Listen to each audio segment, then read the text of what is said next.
revenons maintenant sur cette notion de rayon lumineux. On pourrait peut-être essayer de visualiser pour de vrai un rayon de lumière. Comment? Alors en fait c'est assez simple si on est capable d'utiliser une source qui émet de la lumière dans une seule direction sous forme d'un pinceau extrêmement fin. Et ça, vous savez que c'est possible avec une source un peu particulière de lumière qu'on appelle un laser. Donc ça c'est un pointeur laser qui émet un pinceau lumineux extrêmement fin, une lumière de couleur verte. On va faire l'expérience, une expérience simple. Je prends cette feuille de papier, je la pose ici sur la table, et puis je vais pointer le laser en direction de cette feuille.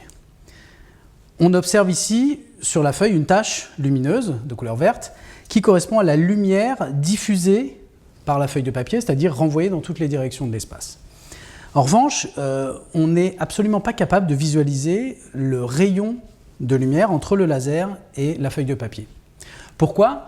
Simplement parce que le rayon de lumière qui va ici en ligne droite n'a aucune raison de terminer son chemin dans la caméra ou dans mes yeux, puisqu'il ne rencontre pas de matière en suspension susceptible de le renvoyer, de le diffuser dans toutes les directions de l'espace. Dans ces conditions, il n'y a donc aucune chance pour qu'on puisse voir le rayon lumineux.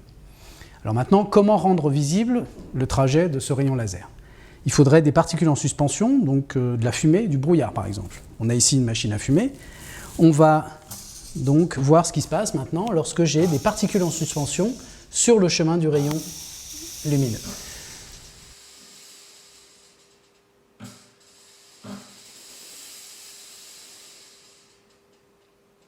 Maintenant, on est capable de visualiser le rayon lumineux.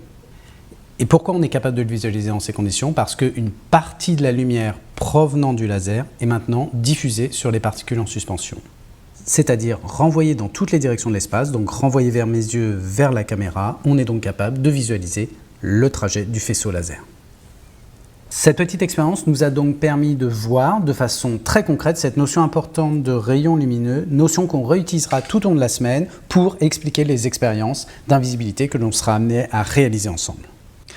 Pour finir, il est intéressant de savoir que cette notion même de rayon lumineux n'est pas nouvelle. Elle remonte en fait à l'Antiquité et aux premières théories sur la vision et la lumière. À l'époque, pourtant, l'interprétation de la vision n'est pas du tout celle que l'on peut en avoir aujourd'hui.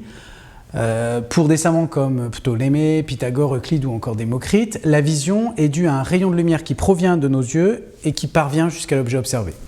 C'est seulement au Moyen-Âge qu'un mathématicien, philosophe et physicien d'origine perse, Alhazen, pose ce qu'on considère aujourd'hui comme les fondements de l'optique géométrique. L'optique géométrique, c'est-à-dire l'étude de la lumière, de la vision et de la formation des images, basée simplement sur le tracé de rayons lumineux. Alors dans son traité d'optique, Alhazen donne sa représentation de la vision en totale contradiction avec celle de ses précurseurs. Pour lui, pas de rayon provenant de l'œil pour aller jusqu'à l'objet, un objet visible par la lumière qu'il renvoie vers nos yeux. Et ça, c'est exactement l'explication que l'on a vue ensemble sur l'exemple de l'orange dans les vidéos précédentes. Pour finir, voici donc comment aujourd'hui on peut se représenter le mécanisme de la vision. On considère un objet, l'arbre ici, à gauche, éclairé par la lumière du soleil, et l'œil de l'observateur à droite. De façon simplifiée, on peut modéliser l'œil humain comme étant formé d'un écran de projection, qu'on nomme la rétine, qui est constitué de cellules photosensibles, les cônes et les bâtonnets, respectivement pour la vision de jour et la vision de nuit. Ces cellules photosensibles vont capter la lumière et ensuite transmettre cette information au cerveau sous forme d'impulsions nerveuses via le nerf optique. À l'avant de l'œil, on trouve le système optique proprement dit, constitué de la cornée et du cristallin, qui jouent le rôle de lentilles et qui vont concentrer, on dit aussi focaliser, les rayons lumineux sur le fond de l'œil, c'est-à-dire sur la rétine.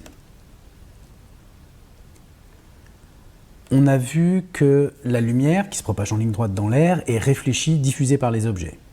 Ici, le rayon lumineux provenant du soleil est réfléchi par le feuillage de l'arbre. Le feuillage est vert, c'est-à-dire qu'il ne renvoie pas toutes les couleurs de la lumière incidente. On constate que les rayons provenant du bas de l'objet viennent se focaliser en haut de la rétine, tandis que les rayons provenant du haut de l'objet, le feuillage ici, vont venir se focaliser en bas de la rétine. L'image qui se forme au fond de notre œil est donc inversée et ça va être ensuite le travail du cerveau de retourner cette image afin que l'on puisse voir le monde à l'endroit.